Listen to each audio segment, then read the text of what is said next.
Boa noite.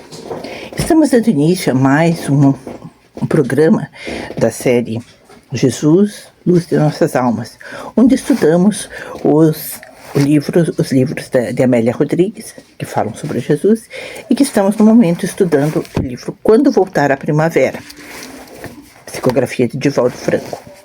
Hoje nós vamos estudar a quinta lição, que se intitula Ausência-Presença. Essa é uma mensagem longa, tem seis páginas, então não vai dar para ler toda, ficaria muito longo, mas essa mensagem é trabalhada principalmente o Evangelho de Marcos, no capítulo 16, versículo 12, onde rapidamente ele fala que Jesus se apresentou a 2 discípulos que estavam a caminho do campo. E essa mesma passagem é mais extensa em Lucas, no capítulo 24, que nos versículos, entre os versículos 13 a 35, ele relata a caminhada dos 2 discípulos, um dos quais chamado Cleófas, que estão a caminho de Emaús, e que são abordados por Jesus, mas que não o reconhecem. Esse episódio aconteceu depois da crucificação, naturalmente, e depois que Maria Madalena já havia dito que ele tinha ressuscitado, mas que os discípulos estavam em dúvida se deveriam acreditar ou não. Então, mas aí ela começa falando, que ao iniciar seu ministério, ele abandonou transitoriamente a convivência dos amigos e fez-se ausente por 40 dias, durante os quais foi comungar com Deus em extenuante jejum para suportar conviver com os homens. Depois da crucificação, ressurrecto, ou seja, após a ressurreição, por 40 dias ele se demorou entre os companheiros, oferecendo sua presença amorosa a fim de que confiassem no ministério abraçado. A ausência fala o ressurgir em fulgurante presença. A presença de Deus permanece na Terra, não obstante a onda avalaçadora do materialismo e do utilitarismo humano penetrando os corações e fortalecendo aqueles que se lhe vinculam, tornando-os pigmeus gigantes e os escravos homens livres interiormente. Então, a presença de Jesus se faz até aos nossos dias dentro dos corações daqueles que aceitam aqueles ensinamentos que Jesus nos deixou. Em todas as áreas, do conhecimento, na arte, na ciência, na filosofia, nas experimentações realizadas aqui, formalizando descobertas aqui terrenas, em todas elas houve o hálito vivificador da presença de Jesus. Então, Jesus esteve e continua até hoje ao nosso lado, bastante que nós estejamos dispostos a abrir o nosso coração para receber a sua força, o seu amparo, a sua luz. Aí, depois ela continua entrando na história realmente. Eram aqueles os dias de dor, de luto e de saudade. Uma saudade penetrante, como uma adaga cravada na alma, fazia-os recordar o amigo que há pouco se deixara guindar numa cruz para ressurgir. As vagas notícias sobre as perseguições imediatas atemorizavam o grupo. Naquele dia, porém, chegaram as alvíceras, a boa nova. Ele houvera desaparecido do sepulcro anteselado, que agora se encontrava vazio. Uma ex-vendedora de ilusões fora a mensageira da notícia. Todavia, sua narração deixava esperanças e suspeitas. Então, é simbólico, que Jesus tenha escolhido se mostrar primeiramente a Maria Madalena, né? Porque ele havia comprovado a transformação moral que havia se processado nela desde o momento em que ele a conhecera até o momento em que ela havia aceitado realmente, e não só aceitado as palavras, havia interiorizado o comportamento daquilo que Jesus ensinava. Mas aquela época, né, as mulheres ainda não eram tão valorizadas, né? Jesus as valorizou, mas a sociedade, de modo geral, não valorizava muito. Então, havia, né, essa dúvida ainda sobre a sua ressurreição. Então, esses 2 discípulos saíram de Jerusalém à hora sexta, sufocados pela ardência de calor. A terra árida, calcinada, adusta, se apresentava triste e erma sob um céu escaldante, carregado de nuvens sombrias. Caminhavam mergulhados em reflexões. Eram 2 amigos e, no entanto, seguiam a sós. Aí a gente vê a solidão interna, né? Que, mesmo estando juntos, cada um estava preso aos seus pensamentos e não se permitiam, durante o tempo todo, trocar ideias que poderiam enriquecê-los, né? Com as ideias, trocando ideias, eles poderiam chegar a conclusões, mas eles estavam presos, cada um, né, preso nos seus próprios pensamentos. Eles retornavam ao seio dos familiares após as emoções desencontradas dos últimos dias. Aos júbilos da entrada de Jerusalém, sucederam as sombras inditosas do Calvário. Então nós lembramos, né, que quando Jesus entrou em Jerusalém, houve toda aquela recepção, né, em que fizeram tapetes de flores de palmas, né, para que ele entrasse, né, para que ele pisasse, sendo recebido pelo povo, aclamando. E, no entanto, aquele mesmo povo depois foi o que pediu, né, sua crucificação, né. Então eram muitas emoções desencontradas que aqueles que seguiam Jesus haviam sentido e tinham essas dificuldades, né. Então, eles dialogavam de tempos a tempos. No entusiasmo dos diálogos, que ora se faziam mais ardentes quando se reencontraram no caminho das recordações, ouviram a interferência de um estranho que os interroga. De quem falais um com o outro? Pararam tristes. Cleófas interrogou. Porventura ignorais o que se passou em Jerusalém nesses dias? Sereis o único? Sois estrangeiro? Então explicaram sucintamente os acontecimentos trágicos. O homem que dele se acerca, inquire-os, interessa-se, ouve e fala. Nécios e tardos do coração para crerdes em tudo que os profetas disseram. Nécio, né, o significado, né, é estúpido, ignorante, incapaz, né. Então, depois dessa exclamação, o desconhecido, né, narra, então, as escrituras com ardor, evoca os textos antigos, os profetas, emociona-se, e os emociona e os deslumbra. No Evangelho de Lucas, nota-se, está escrito lá, né, que os 2 não conseguiam identificar o estranho por terem os olhos fechados. E, não obstante, sentem-se aquinhoados com as estrelas da sabedoria que bordam os lábios do gentil companheiro. Cai a tarde. Emaús dista de Jerusalém 60 estádios, né? Asseveram alguns estudiosos da exegética, da historiografia dos evangelhos, que a distância seria de quase 160 estádios, quase 30 quilômetros. Mas isso não importa, né? Isso é secundário, né? Ela mesma coloca aqui.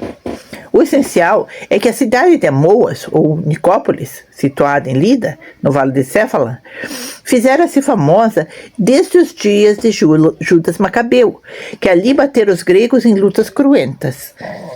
No entanto, era uma aldeia, um pequeno burgo de fontes frescas, cantantes, onde hoje se encontram sicômoros, jardins e alcaparreiras em flor. Seria registrada no Evangelho como a cidade da diáfana presença. Haviam chegado quando sentiram que o estranho parecia prosseguir o caminho. Cleófas diz-lhe emocionado: a tarde caiu, as sombras descem. Fica conosco, Senhor, o dia já declina. Na melodia da voz, uma entonação de carinho e gratidão a quem os consolara. Porque aquele homem que veio os acompanhando, veio conversando sobre dando esclarecimentos sobre as divinas escrituras, trouxera uma imensa paz àqueles dois corações sofridos pelo luto da partida de Jesus, né? Então, o desconhecido concorda e adentra-se pela casa acolhedora. Parte o pão, abençoa antes e o distribui aos amigos aturdidos. Só então eles dão se conta, despertam, sorriem e choram. Era Jesus. Como não o identificaram antes? O júbilo explode inesperado e os braços se abrem para afagá-lo. Ele, porém, dilui-se, enevoa-se e desaparece. Ou seja, Jesus tinha estado com eles durante todo aquele tempo em espírito. Quando eles foram tocá-lo, ele desmaterializou-se, né? Então, o estupor os domina, as mãos suam e tremem, álgidas. Não podem supitar as alegrias e, ato contínuo, retornam a fim de anunciar um encontro. Fazem-no com emoção surpreendente, em regozijo insuperável. Então, eles não tinham acreditado, tinham duvidado da palavra de Madalena. Mas aí, eles próprios tiveram ao vivo e a cores, né, a presença de Jesus em espírito ao lado deles, conversando normalmente como ele conversava enquanto estava encarnado. Eles só perceberam, eles reconheceram pelo gesto ali, né, a forma de partir o pão e abençoar, que era uma forma característica de Jesus. E só ali que eles perceberam. E aí a gente pode se perguntar, né, por que eles não haviam percebido antes? Talvez, se eles tivessem percebido de cara que era Jesus, eles tivessem duvidado de si próprios, talvez tentassem tocá-lo antes daquele momento e ele iria se dissolver, eles iriam ficar em dúvida, iriam duvidar de si próprios se aquilo realmente tinha acontecido. Mas depois de ter caminhado durante um longo espaço de tempo, ouvido, conversado com aquele desconhecido, né, eles não tinham como duvidar, eles não tinham como dizer, não, foi uma alucinação. Não, porque os dois haviam sido consolados, haviam sido esclarecidos por aquele que então eles perceberam que realmente era Jesus. Eles estavam voltando para suas casas, para suas famílias, né, entristecidos, né, já que o mestre, eles já não tinham um mestre a quem seguir. Eles julgavam assim, né? Mas tendo essa prova de que a vida continua, de que Jesus continuava pronto para continuar dando-lhes ensinamentos, eles mais que depressa fizeram a meia volta, né? Eles não voltaram para suas casas, que era o destino que eles estavam indo. Eles voltaram para avisar aos outros discípulos que realmente Jesus estava vivo, que eles tinham conseguido conversar com Jesus, que tinham ouvido a sua voz, que tinham caminhado ao lado dele, que haviam sido esclarecidos e consolados. E então eles queriam dividir isso com os outros discípulos, mostrando que realmente ali os dois viram juntos, não tinha como eles dizerem não, ele alucinou, ele estava falando sozinho. Não, porque os dois ouviram, os dois acompanharam. Para eles era uma terceira pessoa que estava ao lado deles, que eles julgavam ser uma pessoa encarnada. Tanto que ali eles disseram, mas quem sou? Quando perguntaram ali, né? Porventura ignorais o que se passou em Jerusalém nesses dias? Sereis o único? Sois estrangeiro? Então vocês não sabem. Como que você não sabe que crucificaram o Mestre Jesus? Aquele que vinha fazendo curas, vinha fazendo tantas coisas. E no entanto, eles puseram ao par, né, aquele desconhecido, né, do que tinha acontecido. E se eles tivessem percebido desde o começo, talvez não iriam acreditar em si próprios, né? Dessa forma, foi um testemunho para mostrar, para eles terem aquela certeza da continuidade da vida, né? Então, ela continua aqui, né? Ficarão nas histórias da história o fato e o feito, né? Antes, o Senhor os chamara nécios, por fim os abençoara. Nunca vos deixarei a sós, ele dissera anteriormente.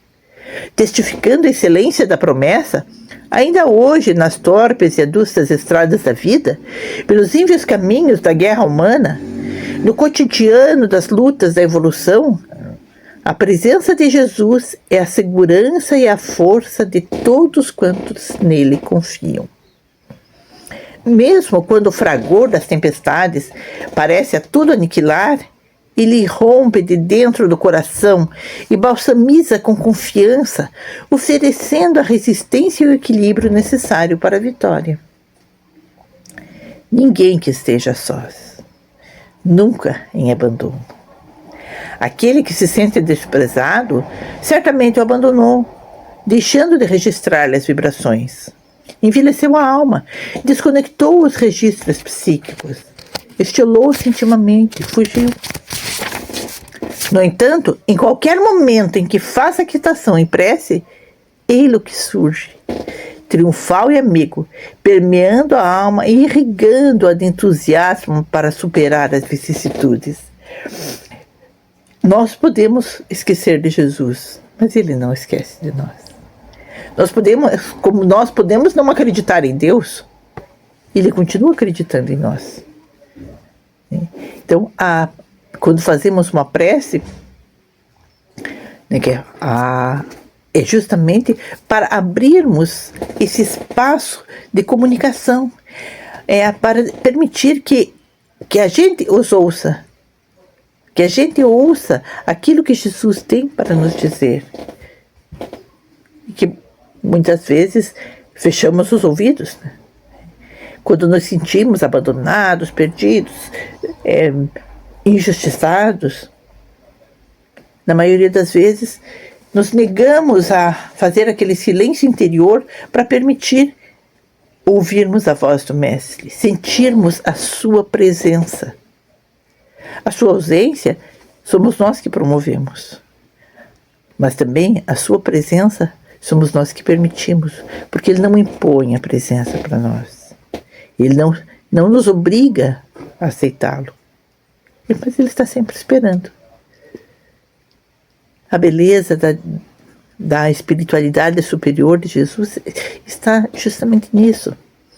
Há 2000 anos já, né, ele disse: vinde a mim, vós que sofreis, que serão consolados. Então veja bem, vinde a mim. O caminho até o consolo depende de nós.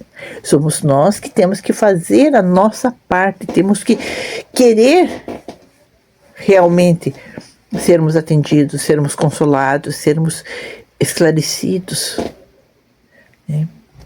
Então, a Emaús simbólica se desdobra diante de nossos olhos. Os diálogos pessimistas se repetem. A via se alonga numa curva, porém, do caminho, ele aparece e dirige a palestra, segurando a coragem e conduzindo para a frente. Então, naqueles momentos em que não sabemos, em que nos sentimos sozinhos na multidão, né? Como os dois estavam ali durante um tempo, eles caminhavam juntos, mas separados pelos pensamentos cada um dentro de si próprio, fechado em si próprio, dentro dos seus próprios pensamentos, né? E muitas vezes a gente também se sente assim.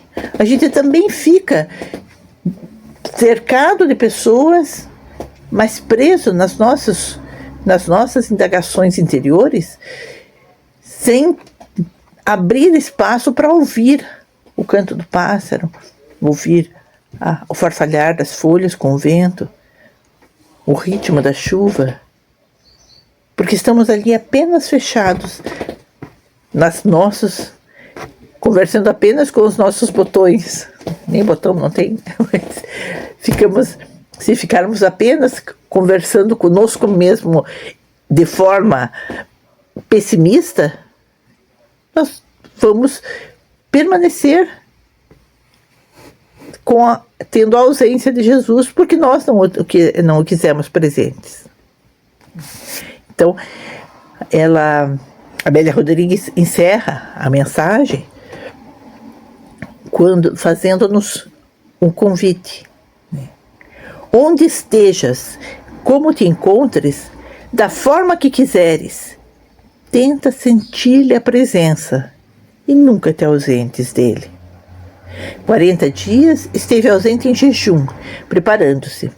40 dias de presença, sustentando a era da liberdade total e da glorificação perene.